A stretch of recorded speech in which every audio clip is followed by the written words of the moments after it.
அருட்பெருஞ்சோதி அருட்பெருஞ்சோதி தனிப்பெரும் கருணை அருட்பெருஞ்சோதி.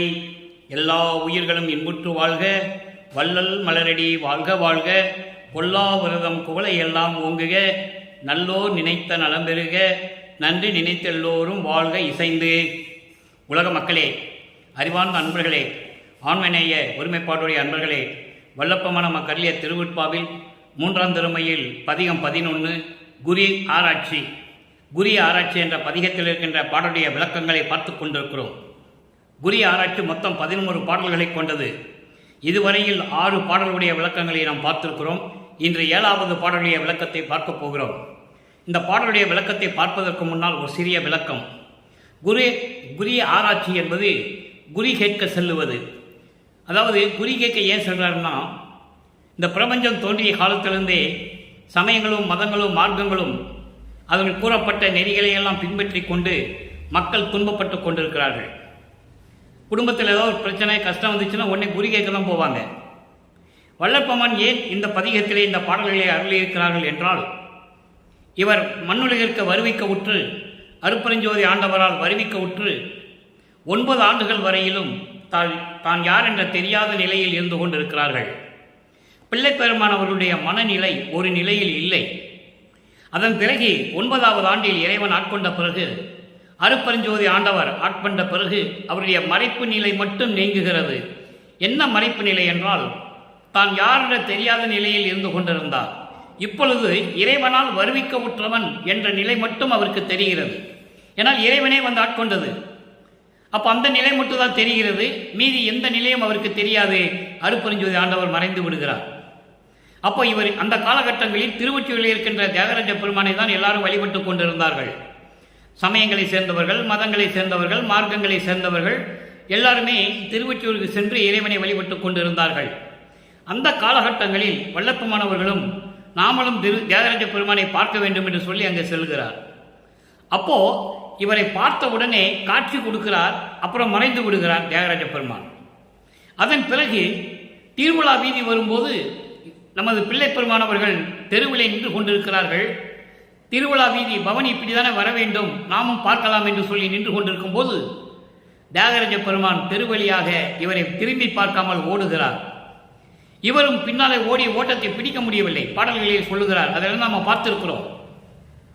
அதன் பிறகு இறைவன் நம்மளை பார்த்தவுடனே இப்படியெல்லாம் ஓடுகிறான் என்று சொல்லி தனது மனக்குமுறலை, மனத்தில் இருக்கின்ற துயரங்களை, உள்ளத்தில் இருக்கின்ற அந்த துயரங்களை எல்லாம் நாரையை தூது அனுப்புகிறார், கிளிகளை தூது அனுப்புகிறார், எந்த பலனும் இல்லை. அதன் பிறகு வீட்டிலே இருந்து கொள்ளுகிறார். அப்போ இறைவன் வருகிறார். வந்ததும் எந்த அருளையும் கொடுக்கவில்லை, பேசிவிட்டு செல்லு விடுகிறார். அந்த பதிகத்தில் இருக்கிற பாடலையெல்லாம் நாம் பார்த்து விட்டோம். இந்த பாடலில் வந்து அவர் வருவாரா வரமாட்டாரா என்ற சந்தேகம் இவருக்கு வந்துவிட்டது.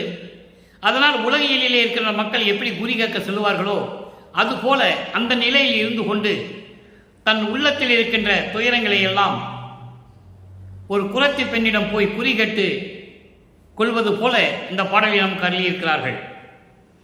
இதன் மூலம் இந்த பாடல்களின் மூலம் உலக மக்களுக்கு தெரிவிப்பதனுடைய மைய கருத்து, இப்படியெல்லாம் நான் மண்ணுலகத்தில் இறைவனால் வருவிக்க உற்று நான் துன்பப்பட்டு கொண்டிருந்தேன். என் மனம் படுகின்ற துயரத்தை உலக மக்களே நான் என்னவென்று சொல்வது என்று தெரியவில்லை. இறைவன் எப்போ வந்து என்னை ஆட்கொள்வாரோ என்று தெரியவில்லை. வருவாரா வரமாட்டாரா என்று கூட எனக்கு தெரியவில்லை என்று சொல்லி இந்த பாடலை நமக்கு அருளியிருக்கிறார்கள். ஒரு குறத்தி பெண்ணிடம் எப்படி குறி கேட்கிறார், அந்த நிலையில் எப்படி இருந்து கொண்டிருக்கிறார் என்பதை மட்டும் நாம் பார்க்க போகிறோம். இன்று 7வது பாடல் 3ஆம் திருமுறை பதிகம் 11 குரி ஆராய்ச்சி 7வது பாடல். இறைவனை எப்படி உருவகப்படுத்துகிறார், அந்த இறைவன் எங்கே இருக்கின்ற இறைவன், திருவொற்றியூரில் இருக்கின்ற இறைவன் என்று சொல்லுவார். எப்படிப்பட்ட இறைவன் என்று சொல்லுவார். அப்படிப்பட்ட இறைவன் என்னை வந்து பார்க்கவில்லை, வருவாரா வரமாட்டாரா, குறத்தி பெண்ணே எனக்கு ஒரு குறி சொல்லுவாயாக, உள்ளதை உள்ளபடி சொல்லுவாயாக என்று இந்த பாடல்களை நமக்கு அருளியிருக்கிறார்கள். அதை பார்த்து கொண்டிருக்கிறோம். இந்த பாடலுடைய விளக்கங்களை பார்த்த பிறகு, சமரச சுத்த சன்மார்க்கத்தை பெற்ற பிறகு இறைவன் யார் என்பதையும், அந்த இறைவன் எங்கே இருக்கிறார் என்பதையும், இறைவனிடம் எப்படியெல்லாம் அருளை பெற்றுக்கொண்டார் என்பதையும், அதனால் உலக மக்களுக்கு எப்படி தெரிவிக்கிறார் என்பதையும், எப்படி உலக மக்களை சுத்த சன்மார்க்கத்திற்கு அழைக்கிறார் என்பதையும் நாம் பார்க்க போகிறோம். நன்றாக கவனியுங்கள். ஏன் பிறகு சமயங்களிலும் மதங்களிலும் மார்க்கங்களில் இருக்கும்போது திருவொற்றியூர் சென்றார் என்ற கேள்வி எல்லாருக்குமே வரும். காலத்தின் கட்டாயம், இறைவனுடைய திருவிளையாடல். அருட்பெருஞ்சாண்டவர் தன் மகனை சமயங்களில் மதங்கள் மார்க்கங்களுடைய நெறிகளை பின்பற்ற வைத்து அதன் பிறகு சுத்த சன்மார்க்கத்தை கொடுக்கிறார். உலக மக்களுக்கு தெரியப்படுத்த வேண்டும். நேரடியாக வந்து சுத்த சன்மார்க்கத்தை சொன்னால் யாரும் ஏற்றுக்கொள்ள மாட்டார்கள். அதனால் சமயங்களிலும் மதங்களிலும் மார்க்கம் பெற்ற நெறிகள் எல்லாம் மக்களுக்கு தேவையில்லை என்ற காரணத்தினால் சுத்த சன்மார்க்கத்தை உருவாக்கி அதை தன் மகனிடம் ஒப்படைப்பதற்காகத்தான் தன்னுடைய மகனை, செல்வ பிள்ளையை ஒரு தாயின் வழியாக இந்த மண்ணுக்கு வருவிக்க செய்வார் என்பதை நான் பதிவு செய்ய கடமைப்பட்டிருக்கிறேன். இப்போ அந்த பாடலை விளக்க பார்க்க போகிறோம். நிருத்தம் பயின்றார். நிருத்தம் பயின்றார். நிருத்தம் என்பது நடனம். நடனம் செய்து கொண்டிருப்பவர் கூத்தாடி என்று சொல்லுவார்கள். நிருத்தம் பயின்றார். நித்தியனார். நித்தியனார் என்பது அழிவில்லாதவர்.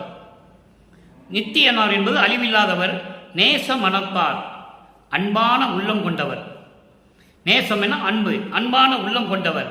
நீலகண்டர். நீலகண்டர் என்பது பார்க்கடலை ஒரு பாம்பை வைத்து கடையும் போது அந்த பாம்பு விஷத்தை அந்த அமுதத்திலே கக்குகிறது, உமிழ்கிறது. அப்போ அந்த அமுதத்தை என்ன செய்வதென்று தெரியாமல் விழித்துக் கொண்டிருக்கும் போது தேவர்கள்லாம் ஒன்று என்ன செய்வதென்று தெரியாமல் நின்று கொண்டிருக்கிறார்கள். அப்போ இறைவன் அந்த விஷத்தை உண்டு கழுத்திலே நிறுத்தி கொண்டார். அதான் நீலகண்டரன் பேர். விஷத்தை உண்டு தன் கழுத்திலே நிறுத்தியதனால் அந்த இறைவன் பெயர் நீலகண்டர். இது ஒரு திருவிளையாடல். அப்போ நீலகண்டர் ஒருத்தர். ஒருத்தர் என்பது ஒரே இறைவன். இப்போ இந்த சமயங்களையும் மதங்கள் இருந்து கொண்டு தியாகராஜ பெருமான் தான் இப்படிப்பட்ட இறைவன் என்பதை சொல்லிக் கொண்டிருக்கிறார். சுத்த சன்மார்க்கம் பெற்றது பிறகு இறைவன் அருட்பெருஞ்சோதி ஆண்டவர் என்று சொல்லுவார். நல்லா கவனிக்கணும் நீங்க. இதில் எந்த விதமான குழப்பம் இல்லை. மகனை வைத்து திருவிளையாடல் செய்து கொண்டிருக்கிறார் அருட்பெருஞ்சோதி ஆண்டவர். யாருமே சொல்லலை. இந்த பிரபஞ்சம் தோன்றிய காலத்திலிருந்தே 4 யுகங்களிலும், கிரேத யுகம், திரேத யுகம், துவாபர யுகம், கலியுகம், இந்த 4 யுகங்களிலுமே இறைவனுடைய உண்மை நிலையையும் பிரபஞ்சத்தினுடைய நிலைமையையும் யாருமே சொன்னதில்லை. அதை உலக மக்களுக்கு தெரிவிப்பதற்காகத்தான் வல்லற்பமானவர்கள் தன் தந்தை அருட்பெருஞ்சோதி ஆண்டவரால் இந்த மண்ணுக்கு வருவிக்க உற்றார். அதை நீங்கள் நல்லா புரிஞ்சுக்கணும். ஏன்னா மார்க்கங்களும் சமயங்களும் அப்பவே தோன்றிவிட்டன, மதங்களும் தோன்றிவிட்டன. கலியுகத்தில் மார்க்கங்கள், முதல் மார்க்கம் கலங்க மார்க்கம், திராவக மார்க்கம், நவநீத மார்க்கம், பஸ்ம மார்க்கம், அதன் பிறகு தாச மார்க்கம், சர்புத்திர மார்க்கம், சக மார்க்கம், சமய மார்க்கம், இப்படி மார்க்கங்கள் எல்லாம் தோன்றி அதற்கான தலைவர்களெல்லாம் உருவாகிவிட்டார்கள். அதே மாதிரி சமயங்களும் சைவம், வைஷ்ணவம், கௌபாரம், காணாபத்தியம், சௌரம், சாகதம், இப்படி சமயங்களும் தோன்றிவிட்டன. அதன் பிறகு மதங்களும் தோன்றிவிட்டன. புத்தம், புத்த மதம், சமண மதம், இப்படி மதங்கள், இந்து மதம் கடைசி, கிறிஸ்துவ மதம், இப்படி மதங்களும் தோன்றிவிட்டன.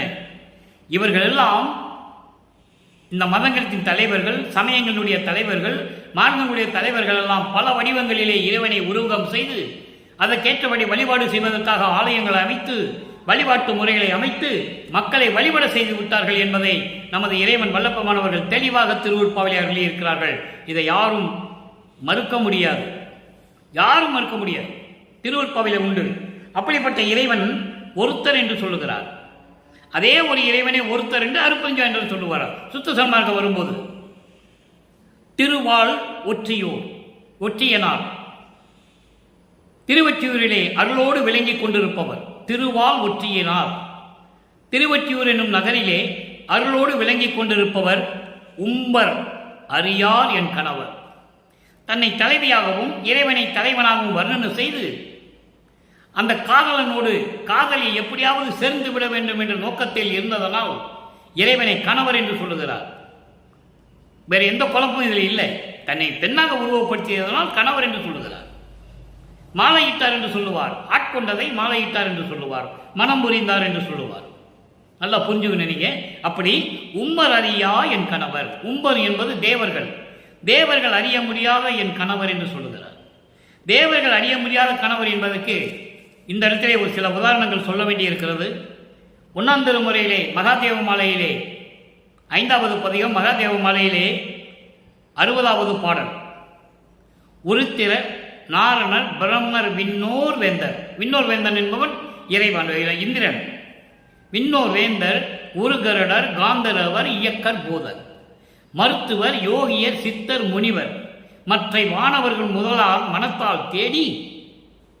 வானவர்கள் முதலாம் மனத்தால் தேடி, அதை இங்க சொல்றாரு, உம்மர் அறியா என்று சொல்லுகிறார். மனத்தால் தேடி கருத்தழிந்து தனித்தனியே சென்று வேதங்களை வினவ மற்றவையும் காணோம் என்று வருத்தமுற்று அங்கு அவரோடு புலம்பு நின்ற வஞ்சவெளியே இன்பமயமாம் தேவே. பிரம்மன் முதல் திருமால், பிரம்மன், திருமால், ருத்திரன், மகேஸ்வரன், சதாசிவம் போன்ற பத தலைவர்களும் இந்திரனும் வானவர்களும், வானவர்களை தனியாக கொண்டு வர தேவர்களே. அப்போ இவர்களெல்லாம் காண முடியாத இறைவன் என்று சொல்லுகிறார். அதைதான் இங்கு உம்பர் அறியா என் கணவர் என்று சொல்லுவார். 6ஆம் திருமுறையில் நிறைய இடங்களிலே சொல்லுவார். ஒரே ஒரு இடம் மட்டும் உங்களுக்கு நான் விளக்கம் கொடுக்க காத்திருக்கிறேன். வான்பதிக்கும், வான்பதி என்பவன் இந்திரன். அதை தான் இங்கே என்ன சொல்றாரு, விண்ணோர் வேந்தர் என்று சொல்லுவார் மகாதேவ மாலையிலே. வான்பதிக்கும் நெடுமாலுக்கும் நான்முகனுக்கும் அரிதாம், அவர்களுக்கெல்லாம் அரிதாம் வாழ்வு எனக்கே ஆகியுற வரமளித்த பதியே என்று சொல்லுவார். யாரும் பெற முடியாத, யாருக்கும் கிடைக்காத எல்லா அருளையும் தன் மகனுக்கு தான் கொடுத்திருக்கிறார் அருட்பெருஞ்சோதி ஆண்டவர். அப்போ உம்பர் அறியா என் கணவர், தேவர்களெல்லாம் அறிய முடியாதவர் என் கணவர். அவர் அப்படிப்பட்ட இறைவன். எப்படிப்பட்ட இறைவன்? நடனமாடக்கூடியவர், அதாவது கூத்தாடுகின்றவர், அழிவில்லாதவர், அன்பு உள்ளம் கொண்டவர், நீலகண்டன், ஒரே ஒரு கடவுள், திருவற்றிருக்கின்ற இறைவன். இப்படிப்பட்ட இறைவன், தேவர்கள் யாரும் பார்க்க முடியாத இறைவன் என் கணவர். தன்னை காதலியாகவும் இறைவனை காதலனாகவும் வர்ணனை செய்கிறார். அதுக்கப்புறம் பாருங்க, பொருத்தம் அறிந்தே புணர்வாரோ, பொருத்தம் அறிந்தே புணர்வாரோ, பொருத்தம் பாராது அணைவாரோ. இவள் தகுதியானவள் என்று என்னோடு வந்து கலந்து கொள்வாரா? இல்லை என்றால் இவள் தகுதி இல்லாதவள், பொருத்தம் இல்லாதவள் என்று பார்க்காமல் என்னை வந்து அணைத்துக் கொள்ளுவாரா? இதெல்லாம் பார்க்காமல் வருவாரா? பார்த்து வருவாரா? இல்லை பார்க்காமல் வருவாரா? அதான் சொல்றாரு, பொருத்தம் அறிந்தே. உலகையில் பொருத்தம் பார்ப்பாங்கல்ல, ஒரு பெண்ணுக்கோ ஒரு ஆணுக்கோ திருமணம் நிச்சயிக்கும் போது பொருத்தம் பார்ப்பார்கள். அதே போன்று பொருத்தம் பார்த்து என்னிடம் வருவாரா? இல்லை பொருத்தம் பார்க்காமலேயே பரவாயில்லை, எப்படி இருந்தாலும் பரவாயில்லை என்று சொல்லி என்னை வந்து அணைத்துக் கொள்வாரோ என்று எனக்கு தெரியவில்லை. வருத்தம் தவிர என்னுடைய வருத்தங்களை நீக்க, மனம் துன்பத்தை நீக்க புறப்பாவாய் குரத்தி பெண்ணே, குரத்தி பெண்ணே மகிழ்ந்து ஓர் குறிதான் வலுத்துவையே. வலுத்துவையே என்பது சொல்லுவாயே. குரத்தி பெண்ணே ஒரு குறி சொல்லுவாயாக, உள்ளதை உள்ளபடி நான் மகிழும்படி, என் உள்ளம் மகிழும்படி, என் வருத்தம் தீரும்படி எனக்கு ஒரு குறி சொல்லுவாயாக. இறைவன் என்னிடம் வந்து அணைத்துக் கொள்ளுவாரா? பொருத்தம் பார்க்காமல் வருவாரா? இல்லைன்னு பொறுத்து பார்த்து கூட சரி பரவாயில்லை என்று சொல்லி வருவாரா என்று எனக்கு தெரியவில்லை. என்னை அணைத்துக் கொள்ளவில்லை இதுவரைக்கும், ஒரு குறி சொல்லுவாயாக என்று சொல்லி புரத்தி பெண்ணிடம் குறி கேட்கிறார். நல்லா புரிஞ்சுக்கணும் நீங்க, எப்படிப்பட்ட இறைவன். அப்போ அவருக்கு எதுவுமே தெரியாது. வள்ளற்பெருமானுக்கு யாருமே தெரியாது. பிள்ளை பெருமானவர்கள் சமயங்களும் மதங்களும் மார்க்கம் சொன்ன நெறிகளில் இருந்து கொண்டிருக்கிறார். காலத்தின் கட்டாயம் இறைவனுடைய திருவிளையாடல் மறைப்பு நிலை இருந்து கொண்டிருக்கிறது. அப்ப அந்த மறைப்பு நிலை நீங்கும் போதுதான் சுத்த சன்மார்க்கத்தை கொடுத்து மகனுடைய மறைப்பு நிலையை நீக்குகிறார். அதன் பிறகுதான் சுத்த சன்மார்க்கத்தை கொடுக்கிறார். இப்போ இந்த பாடலுடைய பதவுரை பார்க்கிறோம். அதன் பின் விளக்க உரை பார்த்த பிறகு இந்த பாடலுக்கு ஏற்றபடி 3ஆம் திருமுறையில் இருக்கிற இந்த பாடலுக்கு ஏற்றபடி அதனுடைய விளக்கங்கள் 6ஆம் திருமுறையிலே எந்தெந்த பதிகத்திலே இருக்கிறது என்பதை பார்க்க போகிறோம். நிறுத்தம் பயின்றார் அடல் நடனம் ஆடுகின்றவர், நித்தியனார் அழிவில்லாதவர், நேச மனத்தார் அன்பு மனம் கொண்டவர், ஒருத்தர் ஒரே கடவுள், உம்பர் தேவர்கள் அறியாத என் கணவர், பொருத்தம், அதாவது என்னை தகுதி பார்க்காமல் வருவாரா இல்லை தகுதியை பார்த்துதான் வருவாரா எனக்கு தெரியவில்லை என்று சொல்லி குறி கேட்கிறார். விளக்கம் இதே தான், வரி வரியாக சொல்லும். இப்போ கூர்வையா அருள் நடனம் ஆடுகின்றவர், அன்பும் கொண்ட இறைவன், நீலகண்டர், ஒரே இறைவன், ஒரே கடவுள் என்று இருந்து கொண்டிருப்பவர், திருவொற்றியில் வாரும் என் கணவரை, திருவொற்றியில் வாருக்கும் என் கணவர், தேவரும் கண்டறியாத என் கணவர், யாருமே பார்க்கலன்னு சொல்கிறேன். அப்படிப்பட்ட இறைவன் என்னை தகுதி தெரிந்து கலப்பாரோ, என்னை பார்க்க வருவாரோ, இல்லை தகுதி பார்க்காமல் பரவாயில்லை, எப்படி இருந்தாலும் பரவாயில்லை என்று சொல்லி வந்து என்னோடு கலந்து கொள்ளுவாரா என்று எனக்கு தெரியவில்லை. என் வருத்தம் நீக்கும்படி புரத்தி பெண்ணே, உள்ளதை உள்ளபடி என் உள்ளத்தில் இருக்கின்ற வருத்தம் நீங்கும்படி எனக்கு ஒரு குறி சொல்லுவாயாக என்று சொல்லி இந்த பாடலை நாம் கருளி இருக்கிறார்கள். இதனால் உலக மக்களுக்கு தெரியப்படுத்துவதை இறைவன் எப்படி தெரியப்படுத்துகிறார்? அதனுடைய மைய கருத்து, பாடலுடைய மைய கருத்து, உலக மக்களே, நான் அருட்பெருஞ்சோதி ஆண்டவரால் வருவிக்க உற்று 9 ஆண்டுகள் வரையிலும் நான் யார் என்ற தெரியாத நிலையில் இருந்தபோது 9வது ஆண்டிலே என்னை அருட்பெருஞ்சோதியாளர்கள் ஆட்கொண்ட பிறகு நான் இறைவன் பார்க்க வேண்டும் என்று சொல்லி சமயங்களும் மதங்களும் மார்க்கங்களும் சூழ்ந்திருந்த காலகட்டங்களில் நான் திருவொற்றியூருக்கு சென்று தியாகராஜ பெருமானை பார்க்க வேண்டும் என்று சென்றேன். பார்த்தும் பார்க்காமல் இருக்கிறார், பார்த்தும் ஓடுகிறார். தூது அனுப்பியும் நாரையையும் கிளிகளையும் தூது அனுப்பி எந்த பயனும் இல்லை. இறைவன் என்னை வந்து அணைத்துக் கொள்ளவே இல்லை, என்னோடு சேரவில்லை. இறைவன் மீது நான் காதல் கொண்டுள்ளேன், அளவற்ற பற்று கொண்டுள்ளேன். அந்த காம துயரத்தை இன்னும் அவர் வந்து என்னை தீர்க்கவில்லை. அதனால் நான் ஒரு குறைத்து பெண்ணிடம் குறி கேட்க சென்றேன். வருவாரா வரமாட்டாரா, தகுதி பார்த்து வருவாரா, பொருத்தம் பார்த்து வருவாரா, இல்லை பொருத்தம் பார்க்காமலேயே பரவாயில்லை என்று சொல்லி வந்து என்னை அணைத்துக் கொள்வாரா என்று தெரியவில்லையே. புரத்தி பெண்ணே, உள்ளதை உள்ளபடி எனக்கு ஒரு குறி சொல்லுவாயாக என்று சொல்லி உலக மக்களுக்கு தெரிவிக்கிறார். இப்படியெல்லாம் நான் இருந்தேன் என்று சொல்லி தெரிவிக்கிறார்.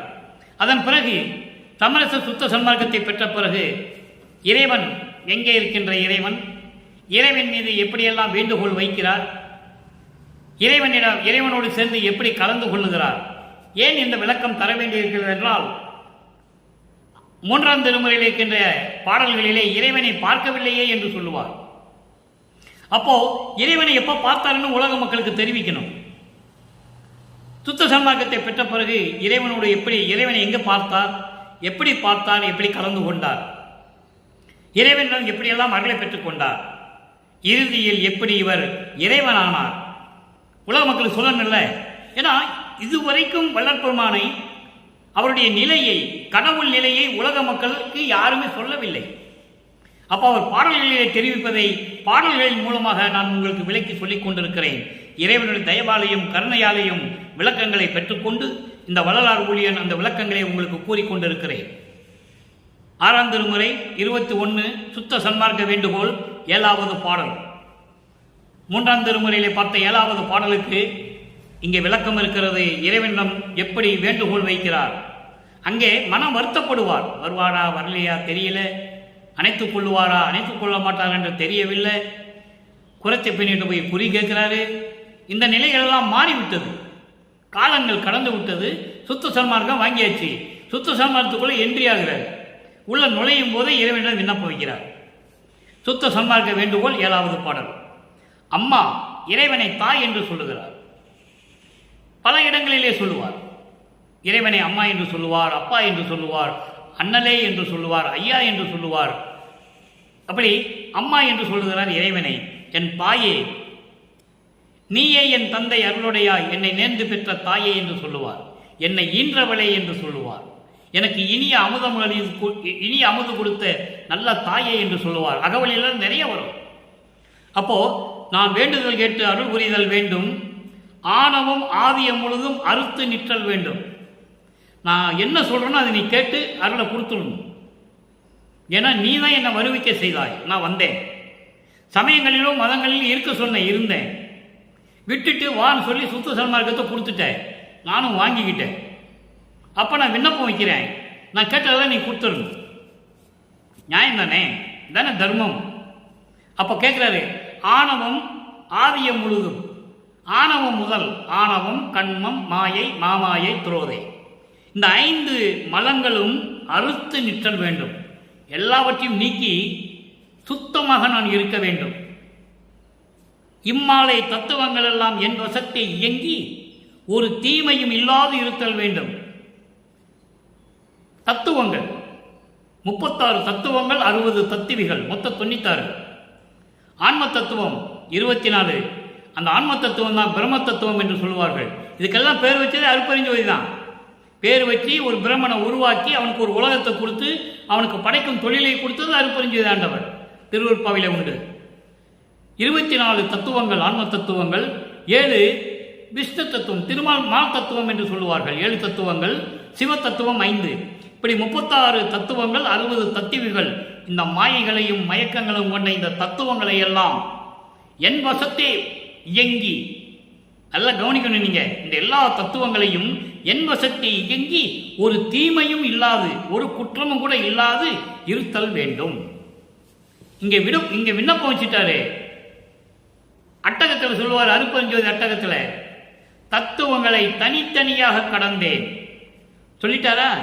இங்க வேண்டுகோள் வைக்கிறார் அருட்பெருஞ்சாண்டவர். அந்த அருளை கொடுக்கிறார், உலக மக்களுக்கு அதை தெரிவிக்கிறார். தத்துவங்களை தனித்தனியாக கடந்தேன், தத்துவாதீதன் மேல்நிலையில் சித்தியல் முழுதும் தெரிந்தேன், எல்லாத்தையும் தெரிஞ்சுக்கிட்டேன். அவை மேல் சிவநிலையை தெரிந்திட சென்றேன். சிவநிலை என்பது 16வது நிலை. சரியை கிரியை யோக ஞானம் 16வது நிலையில் இருப்பதுதான் அந்த நிலை, சிவநிலை. வல்லப்பமன் இங்கே இல்லை. ஒரு நல்லா புரிஞ்சுக்கணும். இதெல்லாம் கடக்கிறதுக்கு சாகா கல்வியை கற்றுக்கொள்வதற்கு அங்கே மேலே போயிட்டு இருக்கிறாரு.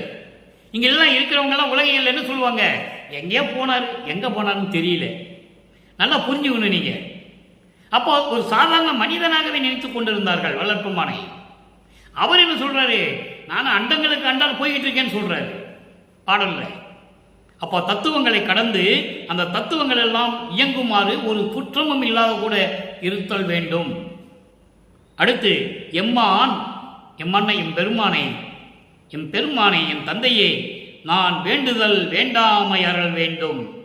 நான் வேண்டுதலும், நான் வேண்டாமை என்பது நான் கேட்க நினைக்காததை எல்லாம் வேண்டினது, வேண்டும் என்று நான் விடுபட்டது, நான் விட்டதை எல்லாம் மொத்தமாக சேர்த்து அறல் வேண்டும். நான் கேட்பதும் கேட்காமல் இருந்ததை எல்லாம் எனக்கு முழுவதுமாக எனக்கு கொடுக்க வேண்டும். இப்போ ஒரு இடத்துல போய் விண்ணப்பம் வைக்கிறோம், மறந்துடுவோம்.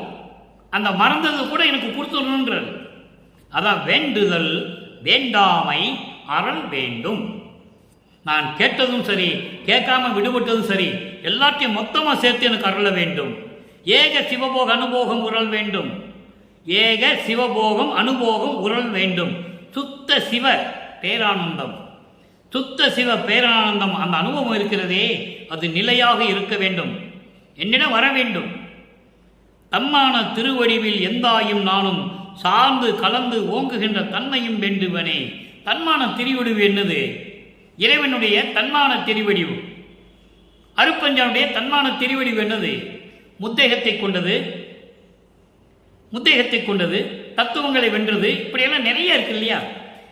அப்படியா இருக்கின்ற திருவடி வென்றது அருட்பெருஞ்சோதி வடிவு, ஞான தேகம். அந்த ஞான தேகமும் முத்தேகமும் சேர்ந்து எந்தாயும் நானும் சார்ந்து எல்லாத்தையும் சேர்ந்து கலந்து ஓங்குகின்ற தன்மையும் வேண்டுவனே. உன்னோட நான் இருக்கணும், நீ என்னோட கலக்கணும். வேண்டுதல் வைக்கிறார். இந்த வேண்டுதல் 6ஆம் திருமுறையுடைய கடைசி பாடலில் இருக்கும், நிறைவேறும். என் சுவாமி, என் துரை, என் உயிர் நாயகனார் இன்று நான் இருக்கும் இடத்தில் வந்து அமர்கின்றார் சொல்லிட்டாரா? எங்க? சித்தி வளாகத்தில். பின்சாரம் 2.5 நாளிகைக்குள் பேர் உடம்பில் பிரியாது இருப்பார். அவ்வளவுதான். அதை தான் இங்க சொல்றாரு, இங்க விண்ணப்பம் வைக்கிறாரு, அங்கே நிறைவேறுது. அடுத்து அருள் விளக்க மாலை. அருள் விளக்க மாலையில இன்னைக்கு பாடல பார்த்தீங்கன்னா இறைவனை மட்டும் சொல்லுவார். எப்படிப்பட்ட இறைவன்? அங்கே என்ன சொல்லுவாரு? நடனமாடுகின்றவர், நீலகண்டர், யாருக்கும் அறியாதவர், இப்படியெல்லாம் சொல்லுவார். இங்கே இறைவனை பழங்களோடையும் தேன்பாகோடையும் சுவையாக வர்ணனை செய்து சொல்லுவார். நல்லா கவனிங்க. இது உலகியல் விளக்கம், சுத்த சர்மா விளக்கம் தனியா இருக்கு. தனித்தனி முக்கனி பிழிந்து வடித்து ஒன்றாக கூட்டி, முக்கனிகள் மா, பலா, வாழை இந்த 3 பழங்களையும் தனித்தனியாக எடுக்கிறது. எல்லா பழங்களையும் போட்டு நல்லா பிசைகிறது. வடித்து சுத்தப்படுத்தி ஒன்றாக கூட்டி ஒன்றாக சேர்த்து சர்க்கரை, கற்கண்டு பொடி ரொம்ப கலந்து, மிக கலந்து, தனித்த நறும் தேன் பெய்து, கொற்றேன், கொம்புத்தேன் சொல்லுவாங்க, சுத்தமான கொம்புத்தேனையும் அதில் விட்டு, பசும்பாலத்தையும் விட்டு, தேங்கின் தனிப்பாலும் சேர்த்து, தேங்கின் தனிப்பால் தேங்காய் பாலையும் அதில் சேர்த்து, ஒரு பருப்பு பொடியும் போட்டு நல்ல கலவி, நல்ல கிளறி, இனித்த நறும் நெய்யும் உள்ள ஊற்றி அலைந்துன்னு சொல்லுவார். அந்த ஊற்றி இளம் சூட்டில் இறக்கி, அந்த கட்டி எப்படி இருக்கும்? எடுத்த சுவை கட்டி எவ்வளவு சுவையா இருக்கும் அந்த கட்டி. இளம் சூட்டில் இறக்கி எடுத்த சுவை கட்டியினும் அதைவிட இனித்திடும் தெல்லமுதே. இவ்வளவு சொல்லிட்டு இப்படி இனிக்கின்ற இறைவன் என்று சொல்லுகிறார். சொல்லிவிட்டு அனித்த மர திருப்பொதிவில் விளங்கும் நடத்தரசே. அனித்த மரம் என்பது அனித்தம் என்பது அழிவு, அழியக்கூடியது. அனித்தம் அற என்பது அழிவில்லாதது, நிலையாக நின்றிருக்கக்கூடிய, அழிவில்லாது நிலையாக இருக்கக்கூடிய சத்தியஞான சபையிலே அருளடனம் செய்து கொண்டு அருளாட்சி செய்து கொண்டிருக்கின்ற இறைவனை என்று சொல்லி இந்த பாடலை அருளியிருக்கிறார்கள். இந்த பாடலுடைய சுத்த சன்மார்க்க விளக்கம், முத்தேகத்தை உடைய இறைவன், தத்துவங்களையும் அந்தங்களையும் கடந்த இறைவன், அதன் பிறகு சரியை கிரிய யோகம் ஞான என்ற நிலையை கடந்து 16வது நிலையில் இருக்கின்ற ஞான நிலையில் இருக்கின்ற இறைவன், எல்லா அருள் வல்லமைகளையும் கொண்ட இறைவன். அப்படிப்பட்ட இறைவன் அருட்பெருஞ்சோதியே என்று சொல்லுகிறார். அங்கே கனிகளை சொல்லி, இனிப்பாக சொல்லி, அப்படி இருக்கின்ற இறைவனே என்று சொல்லுவார். முக்கனி என்பது இங்க முத்தேகம். நல்லா புரிஞ்சுக்கணும் நீங்க. ஞான தேகம், புரோண தேகம், சுத்த தேகம். அப்போ உலகியல் விளக்கம் வேறு, சுத்த சன்மார்க்க விளக்கம் வேறு. சுத்த சன்மார்க்கத்தில் இருக்கின்ற இறைவன் இப்படிப்பட்ட இறைவன் என்பதை கூறுகிறார். முத்தேகத்தை கொண்ட இறைவன், தத்துவங்களையும் அந்தங்களையும் கடந்த இறைவன், சுயமாக தோன்றிய இறைவன், சரியை கிரிய யோக ஞான நிலையெல்லாம் கடந்து 16வது நிலையில் இருக்கின்ற கடவுள். அப்படிப்பட்ட இறைவனே, அருட்பெருஞ்சோதியே, சத்தியஞான சபையில் அழிவில்லாமல் நிலை பெற்றுக் கொண்டிருக்கின்ற இறைவனே, பொதுவில் விளங்கும் நடத்தரசே, நான் சொல்லும் மொழியையும் ஏற்றுக்கொண்டு எனக்கு அருள வேண்டும் என்று சொல்லுகிறார். நல்லா புரிஞ்சுக்கணும். அடுத்து இந்த இறைவனை பார்த்த சுகம், எப்படி பார்த்தார், எப்படி கலந்து கொண்டார் என்பதை 42வது பதிகத்திலே கண்டு கலந்து கனிந்து கலந்து கொள்ளல் 7வது பாடல். 3ஆம் திருமுறையிலே பார்த்த 7வது பாடலுக்கு இங்கே 7வது பாடலிலே இருக்கிறது. அங்கே இறைவனை பார்க்க முடியாது, அவர் தான் வர்றது இல்லையே. சமயங்களும் மதங்களும் மார்க்கம் சூழ்ந்திருந்த காலகட்டங்களில் தியாகராஜனை பார்க்க போகும்போது தான் அவர் தெருவழியாக ஓடுறது, மறைகிறது, இப்படியே தானே இருக்கிறாரு. சுத்த சன்மார்க்கத்தை பெற்ற பிறகு அருட்பெருஞ்சோதி ஆண்டவர் தான் கடவுள் என்று சொல்லி அந்த கடவுளை எப்படி கண்டு கொண்டார், எப்படி கலந்து கொண்டார். 7வது பாடல். தீர்த்தமிகு முனிவர்களும் தேவர்களும். நல்லா கவனிக்கணும் நண்பர்களே. தீர்த்தமிகு முனிவர்களும் தேவர்களும் அழியா சித்தர்களும் சிருட்டி செய்யும் திறத்தர்களும். இங்க அழியா சித்தர்கள் சொல்றாருல, பேரையா அவர் குறிப்பிடலை. நல்லா புரிஞ்சுக்கணும் நீங்க. ஏன்னா சித்தர்கள் நிறைய பேர் இருக்கிறாங்க, எல்லா பேரையும் இங்க சொல்ல முடியாது. அகத்தியனிலிருந்து எத்தனையோ சித்தர்கள் இருக்கிறார்கள். இதிலே பூரணமாக இருக்கக்கூடிய சித்தர்கள் வேறு, அதான் அழியா சித்தர்கள் என்று சொல்லுகிறார். கர்ம சித்தியிலையும் யோக சித்தியை பெற்ற சித்தர்கள் ஏராளம் பேர், நிறைய பேர் இருக்கிறாங்க, கோடிக்கணக்கில் இருக்கிறாங்க. அழியா சித்தர் என்பது சொல்லுவது அந்த நிலையில் இருக்கின்ற சித்தர்கள். அகத்தியர் இந்த மாதிரி நிறைய பேர் இருக்காங்க. அவர் எந்த பேரையும் சொல்லலை, நம்மளும் சொல்ல வேண்டாம். அழியா சித்தர்கள், அவ்வளவுதான். அந்த நிலையில் இருக்கின்ற சித்தர்கள் சிருட்டி செய்யும் திறத்தர்கள். யாரு? பிரம்மன். சிருட்டி என்பது படைக்கும் தொழிலை செய்யக்கூடிய பிரம்மன், காக்கும் தொழிலை செய்யக்கூடிய திருமால், அழித்தல் செய்யக்கூடிய அடித்தல் வல்லவர் என்று சொல்லுகிறார். அழிக்கும் தொழிலில் அடக்கல் வல்லவர் யாரு? ருத்திரன். அலை புரிகின்றவர்களும், அறை புரிகின்றவன் யார்? மகேஸ்வரன். அதோடு மட்டுமல்ல, உள் அனுகிரகிப்பு வரும் அருள் பக்குவத்தை கொடுக்கக்கூடிய அருள் நிலைகளை கொடுக்கக்கூடியவன் சதாசிவம். இப்படி 5 தலைவர்களை இங்கு சொல்லுகிறார்.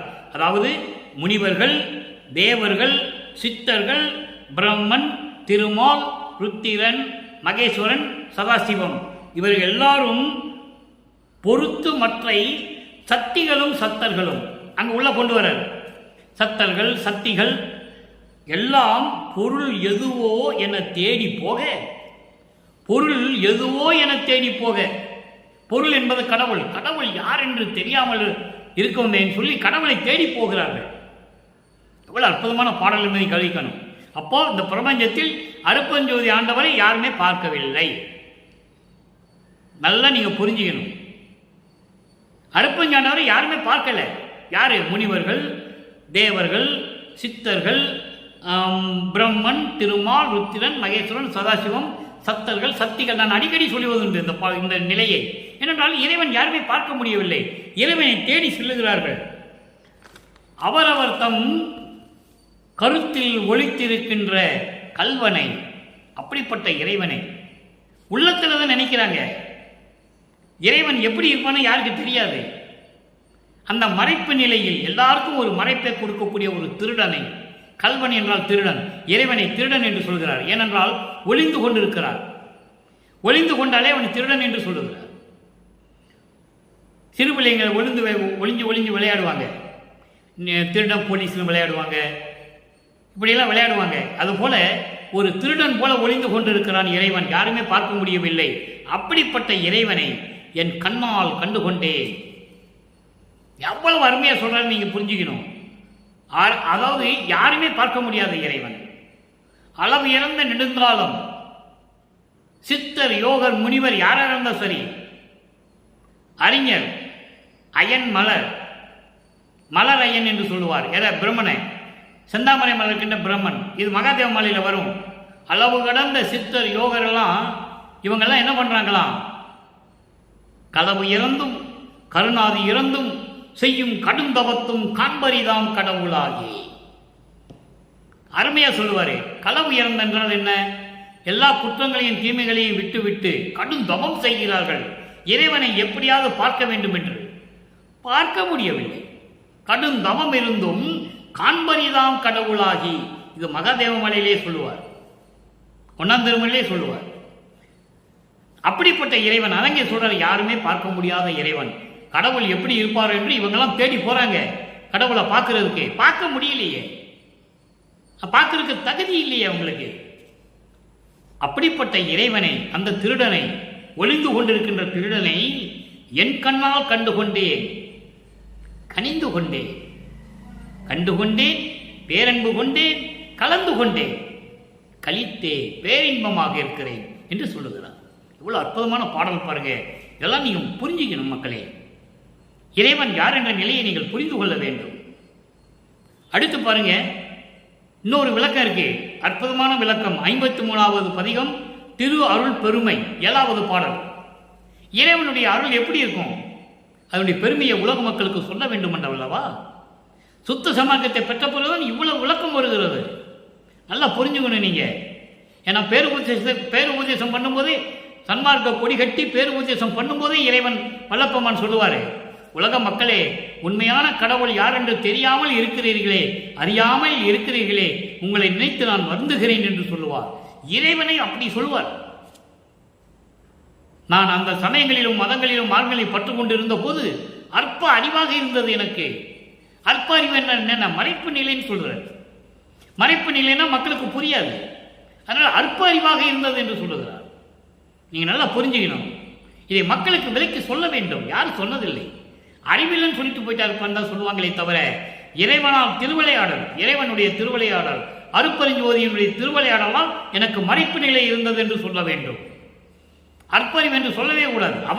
அவருடைய நிலைக்கு சொன்னார் அவர், அவ்வளவுதான். அந்த நிலையில் இருந்து கொண்டு இறைவனுடைய அந்த அருள் பெருமையை எப்படி சொல்லுகிறார்? 7வது பாடல், 3ஆம் திருமுறையிலே பார்க்கின்ற 7வது பாடலுக்கு 11வது பதிகம் குறி ஆராய்ச்சி என்ற பதிகத்தில் இருக்கின்ற 7வது பாடலுக்கு இங்கே விளக்கம் இருக்கிறது.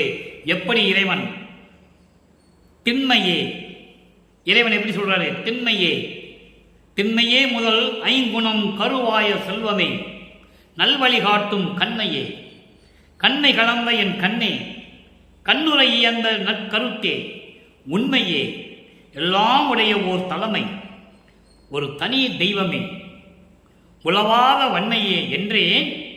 இப்படியெல்லாம் நான் சொன்னேன். வந்து அருள்ஜோதி வழங்கினேன், வந்து அருள்ஜோதி வழங்கினேன் கொடுத்துட்டாரு அருட்பெருஞ்சோதியை. வாழினின் மாண்பே, உன்னுடைய அருள் தன்மையை, அருள் கொடையை நான் என்னவென்று சொல்வது? வாழ்க வாழ்க உன் அருள் கொடை என்று சொல்லி இறைவனிடம் சொல்லுகிறார். எப்படிப்பட்ட இறைவன் பாருங்க. திண்மையே, திண்மையே என்றால் அருள் வல்லமும் கொண்டு உறுதியாக இருக்கின்ற இறைவன். அப்படிப்பட்ட இறைவன் ஐம்பூதங்களை ஆண்டு கொண்டிருக்கின்ற இறைவன். நிலம், நீர், நெருப்பு, காற்று, ஆகாயம், அதான் ஐங்கரு என்று சொல்லுகிறார். ஐம்பூதங்களையும் ஆண்டு கொண்டிருக்கின்ற செல்வமே, அருள் செல்வமே, நல்வழி காட்டும் கண்மையே, நல்ல வழியை காட்டக்கூடிய, சமயங்களும் மதங்களும் மார்க்கங்களில் கூறப்பட்ட நெறிகளை எல்லாம் ஒழித்துவிட்டு சுத்த சன்மார்க்க நெறிகளை காட்டி அதன் மூலம் நல்வாழியை காட்டக்கூடிய இறைவனே. கண்மையே என்றால் உணர்வுள்ள இறைவனே, உணர்வே என்று சொல்லுகிறார். உணர்வே என்றால் ஆன்மநேய ஒருமைப்பாடு உடையது. உணர்வன்னா தொட்டின முன்னே உணர்ச்சி வருதில்லை, அந்த உணர்வு கிடையாது. ஆன்மநேய உணர்வு. ஆன்மநேய உணர்வோடு இருக்கின்ற இறைவனே, கண்ணை கலந்த என் கண்ணே, நல் நோக்கமுடைய, கண்மை என்பது நல்ல நோக்கமுடைய என் கண் போன்ற இறைவனே, கண்ணுரை இயந்த நல் கருத்தே, உன்னை என் கண்ணால் காண அருளிய, உன்னை என் கண்ணால் காண அருளிய வல்லமை படைத்த இறைவனே, நல்ல உள்ளமே, நல்ல கருத்தே. ரொம்ப அழகா சொல்லுவார். இறைவனை அற்புதமாக வர்ணிப்பார். ஏன்னா சமயங்களையும் மதங்களையும் மார்க்கங்களையும் சார்ந்திருந்த போது இறைவனை எப்படி வர்ணிச்சாருன்னு நம்ம பார்த்தோம். கழுத்தில் பாம்பு சுற்றிட்டு இருப்பார், உடுக்க உடை இல்லை, கண்ட துணியை கட்டியிருக்காருன்னு சொல்லுவார், திங்கிறதுக்கு சோறு இல்லை, பிச்சை எடுக்கிறான்னு சொல்லுவார். அந்த பதியத்தில் நம்ம பார்த்துட்டோம். 3ஆம் திருமுறையில் இருக்க இடம் இல்லாமல் சுடுகாட்டில் போய் படுத்துக்கிடுவான்னு சொல்லுவார். அது சமயங்களையும் மதங்களையும் மார்க்கங்களையும் சார்ந்த சைவத்தை சேர்ந்த சமய தலைவர்கள்.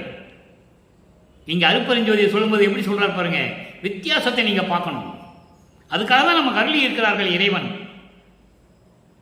என்றாவது ஒரு நாள் யாரோ ஒருத்தர் இந்த உண்மையை சொல்வார் என்ற நிலையில் இருந்துதான் இந்த பாடல்களில் நமக்கு அருளி இருக்கிறார்கள். அதன்படி நான் கூறிக்கொண்டிருக்கிறேன். உண்மையே, இயற்கை உண்மை கடவுளே, அதான் உண்மையே என்று சொல்லுகிறார்.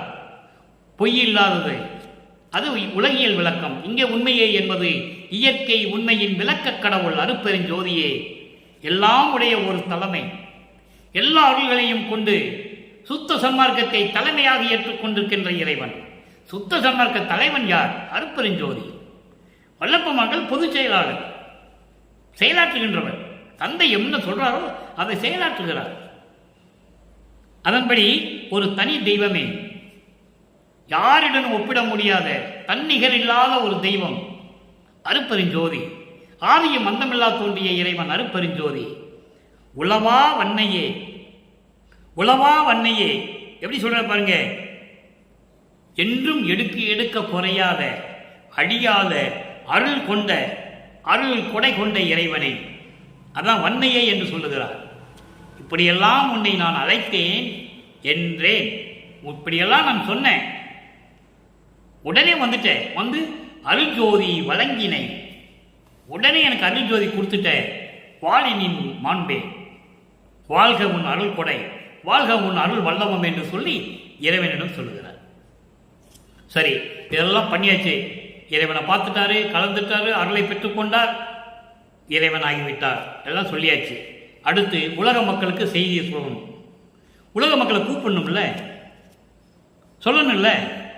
அப்ப 105வது பதிகம் புனித குலம் பெருமாறு புகழல். புகழல் என்பது சொல்லுதல். சுத்த சன்மார்க்கத்தை பெருமாறு சொல்லுகிறார். யாருக்கிட்ட? உலக மக்கள்கிட்ட சொல்றார். 7வது பாடல்.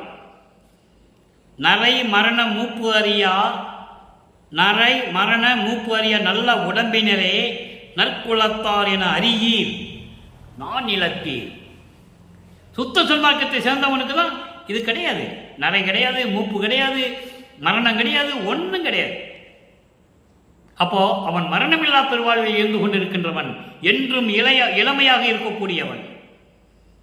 நரை இருக்காது, வயதோகம் இருக்காது, மூப்பு இருக்காது, முதுமை வராது, நரை விழுகாது, மரணமில்லா பெருவாழ்வு இல்லை. அப்படிப்பட்ட உடம்பை பெற்றிருக்கவர்கள் யார்? நற்குலத்தார். நற்குலம், சுத்த சன்மார்க்க குலம் என அறியீர் நான் இழத்தீர். இதெல்லாம் உங்களுக்கு தெரியலையே. நான் இழைத்தீர் என்றால் இந்த மண்ணுலகம் மொத்தம் 5 நிலங்களை கொண்டது. குறிஞ்சி, முல்லை, மருதம், நெய்தல், பாலை. 4 நிலங்களில் தான் மனிதன் வாழ்ந்து கொண்டிருக்கிறான். நீருக்கடியிலே யாரும் இப்போ வாழ்வதில்லை. அதனால தான் நான் நிலம் என்று சொல்லுகிறார் மண்ணுலகை. இந்த உலகத்தை, பூ உலகத்தை, இந்த பூமியை நான் நிலம் என்று சொல்லுகிறார். குறிஞ்சி, முல்லை, மருதம், நெய்தல், பாலை. நெய்தல் என்பதுதான் கடலும் கடல் சார்ந்த இடம். குறிஞ்சி என்பது மலையும் மலை சார்ந்த இடம். முல்லை காடும் காடு சார்ந்த இடம். மருதம் வயலும் வயல் சார்ந்த இடம். நெய்தல் கடலும் கடல் சார்ந்த இடம். பாலை பாலைவனங்கள் சேர்ந்த இடம். இதெல்லாம் நான் நிலம் என்று சொல்லுகிறார். அது பூமியை சொல்லுகிறார். நீவீர் விரைவில் உயர்குலம் என்றும் தாழ்ந்த குலம் என்றும் வகுக்கின்றீர். நீங்க தானே என்ன பண்ணீங்க? உயர்ந்த குலம் தாழ்ந்த குலம் என்று நீங்க தானே உருவாக்கினீங்க. வகுக்கின்றீர். நீங்க தான் படைத்தது. இவன் உயர்ந்த குலம், இவன் தாழ்ந்த குலம் என்று சொன்னது யார்? உலக மக்கள். நீங்க தானே படைச்சீங்க. இரு குலமும் மாண்டிட காண்கின்றீர். ஒவ்வொரு ஜாதியும் சண்டை போட்டு செத்து போறதை, மடிந்து போறதையும் நீங்க பார்த்துக்கிட்டு தானே இருக்கீங்க. உலக மக்களே, இது தேவையா? இது நல்லதா உங்களுக்கு? இதுவரையில் இருந்தது போதாதா? புரையுறனும் குலங்கள் எல்லாம், புரையுறும் நும் குலங்கள் எல்லாம் புழுக்குலம் என்று அறிந்து இந்த ஜாதிகள் எல்லாம் சேர்ந்து கொண்டு துன்பங்களையும் துயரங்களையும் கொடுக்கக்கூடிய, புரையுறும் என்பது துன்பங்களையும் துயரமும் குடிக்கக்கூடிய எல்லாம் புழுக்குலம். சமயங்கள், மதங்கள், மார்க்கங்கள் இதை சேர்ந்தது. அதெல்லாம் விட்டுருங்க.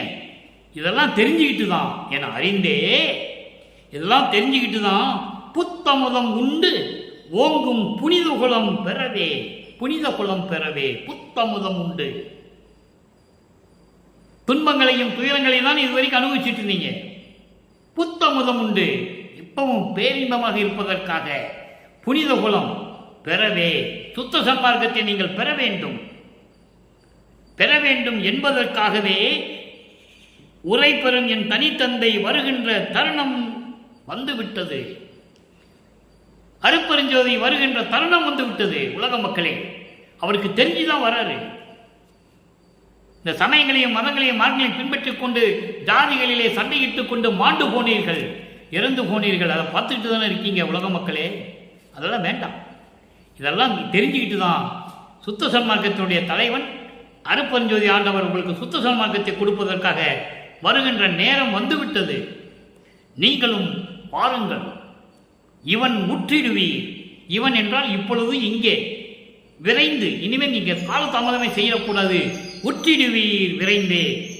எங்கே? ஞானசரியில சொல்லுவார், உற்றிடுவீர் விரைந்தே என்று சொல்லுவார். அதை இங்கே சொல்லுகிறார். இவன் உற்றிடுவீர், உண்மை உரைத்தேனே, சத்தியம் சொல்லுகிறேன் என்று சொல்லுவார். பொய்ப்புகளேன், புனைந்துரையேன், பொய்ப்புகளேன், சத்தியமே சொல்லுகிறேன் என்று சொல்லுவார். ஞானசரியிலே முதல் பாடலிலே கடைசி வரியில சொல்லுவார்.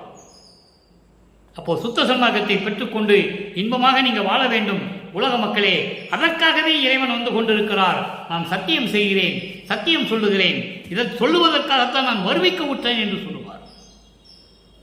இப்படியெல்லாம் இருக்கின்ற இறைவன். எனவே அன்பர்களே, சுத்த சன்மார்க்கம்தான் நமக்கு தேவையான மார்க்கம். ஜாதிகள் இல்லாத மார்க்கம், மதங்கள் இல்லாத மார்க்கம், குலங்கள் இல்லாத மார்க்கம், இன வேறுபாடு இல்லாத மார்க்கம், புலையும் கொலையும் தவிர்க்கின்ற மார்க்கம். அப்படி மார்க்கத்திலே சேர்ந்து இறைவனுடைய அருளை பெற்றுக்கொண்டு இந்த வையகத்திலே நீங்கள் வாழ்வாங்க வாழ வேண்டும் என்று இறைவனுடைய ஆசையோடும் கருணையோடும் வாழ்த்தி இந்த வள்ளலார் ஊழியன் விடைபெறுகிறேன். மீண்டும் நாளை சந்திப்போம். நன்றி, வணக்கம். அருட்பெருஞ்சோதி, அருட்பெருஞ்சோதி, தனிப்பெரும் கருணை அருட்பெருஞ்சோதி.